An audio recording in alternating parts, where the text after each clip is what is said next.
ಅಂತವರು ಸಾವಿರಕ್ಕೊಬ್ಬರು ಹುಟ್ಟುವುದಾ? ನಿಮ್ಮಾಗಿದ್ದವರು ಎಷ್ಟು ಮಂದಿ ಹುಟ್ಟಿ ಪ್ರಯೋಜನ ಏನು? ಇಡೀ ಊರಿಗೆ ಲೋಕಕ್ಕೆ ಗೌರವ ತರ್ತಾಳೆ ಒಬ್ಬಳು ಹೆಂಗಸು, ರಾಣಿ. ರಾಣಿ ತವರು ಕಾಪಾಡಿಕೊಳ್ಬೇಕು.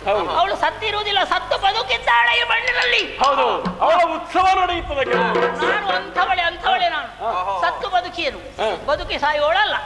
ಆದ್ದರಿಂದ ನಿಜವಾದ ಪುರುಷತ್ವ ನಿನ್ನಲ್ಲಿ ಇದೆಯೋ ಅದನ್ನು ತೋರಿಸು. ನಿನ್ನ ಅಂತರ್ಯವೇನು ಅಂತ ಅರ್ಥ ಆಯ್ತು ನನಗೆ. ಯಾವಾತ ಪೌರುಷವಂತನಿದ್ದಾನೆ ಅವನಿಗೆ ಶರಣಾಗುವುದು ಅಂತ ಮಾತಿನ ಅರ್ಥ ಅಲ್ಲವೇ? ಸರಿ, ತಿಳಿದೆ ನಾನು ನನ್ನ ಪೌರುಷ ಯಾರು ಅಂತ ಹೇಳಿ.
ಮಗಳೇ ಶಶಿಪ್ರಭೆ, ಈರ್ವರ ಪುರುಷರಲ್ಲಿ ಯುದ್ಧವನ್ನು ಮಾಡುತ್ತಾ ಇದ್ದೀಯಾ? ಯುದ್ಧವನ್ನು ಮಾಡುವುದನ್ನು ಬಿಟ್ಟು ಈ ಈರ್ವರ ಪುರುಷರಲ್ಲಿ ಓರ್ವ ಮಾರ್ತಾಂಡ ತೇಜ ಈತನನ್ನು ನೀನು ವರಿಸಬೇಕು. ಇಷ್ಟು ಮಾತ್ರವಲ್ಲ, ಭ್ರಮರ ಕುಂತಲೆಯನ್ನು ಈಗ ಮದುವೆ ಮಾಡಿಸಿಕೊಳ್ಬೇಕು.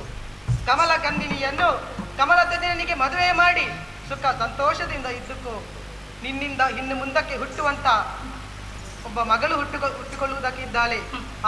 ಆಕೆಯನ್ನು ಚಂದ್ರವಂಶದ ಒಬ್ಬ ವ್ಯಕ್ತಿಯು ವರಿಸುವುದಕ್ಕೆ ಇದ್ದಾನೆ. ನಿನಗೆ ಶುಭವಾಗಲಿ.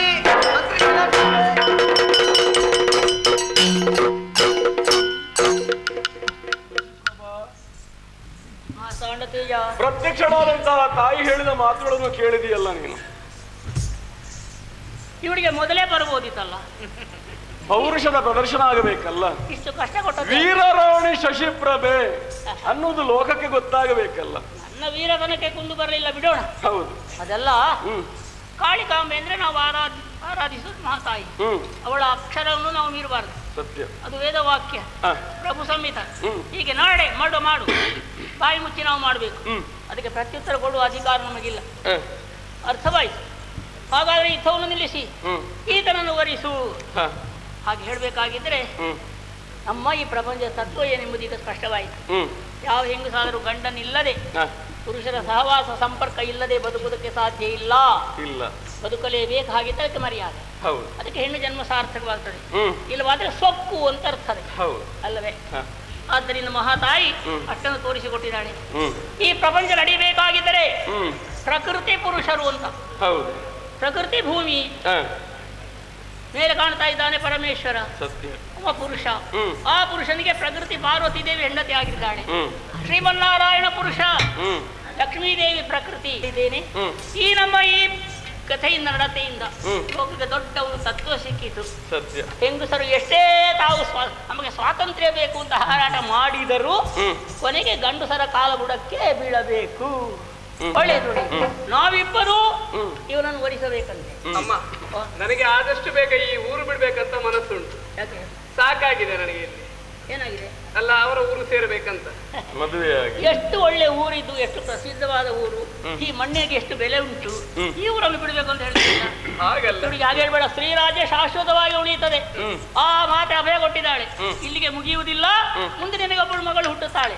ಅವಳೇ ಪ್ರಮೀಳೆ. ಪೂರ್ವಲೋಕದ ಗಂಡನಾದ ಅರ್ಜುನಿಗೆ ಹೆಂಡತಿ ಆಗ್ತಾಳೆ. ಈಗ